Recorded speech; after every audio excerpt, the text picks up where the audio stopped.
জয় রাম, জয় গোবিন্দ। নমস্কার, আমার নাম সুরেন্দ্র কুমার চক্রবর্তী। কার্য উপলক্ষে আমাকে বিলোনিয়ায় থাকিতে হইত।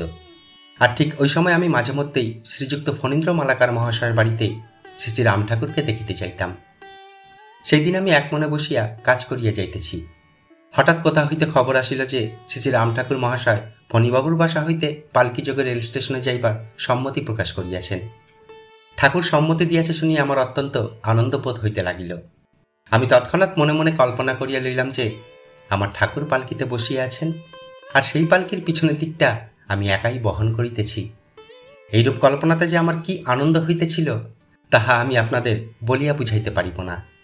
যেহেতু আমি যুবক, আমি শক্তিমান, সেহেতু পালকির পিছনের দিকটা আমি একাই বহন করিয়া নিতে পারিব, আর সামনের দিকটা অন্য কেহ দুজনে বহন করিবে। আমার এই সিদ্ধান্তই বাস্তবে কার্যকরী হইল। পালকিতে বসিয়া আছেন শ্রী শ্রী রাম ঠাকুর। পালকি চলিতেছে স্টেশনের পথে। কিছুদূর যাইবার পর পালকির পিছনের দিকটা আমার যেন প্রচণ্ড ভারী বোধ হইতে লাগিল। আমার মনে হইল পালকির ভারে আমার কোমরটি বুঝি এই ভাঙিয়া যাইবে। আমি লজ্জায় কিছু বলিতে সাহস পাইলাম না, তবে ইহার কারণ বুঝিতে কিন্তু আমার কোনো অসুবিধাই হইল না।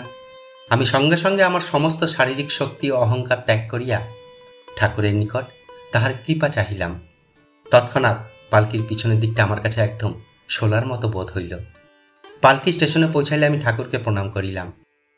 শ্রী শ্রী রাম ঠাকুর তাহার শরণাগতের অহংকার মোচন করেন, কারণ ভগবান প্রাপ্তিতে অহংকার একটা বিরাট বাধা। জয় রাম, জয় গোবিন্দ।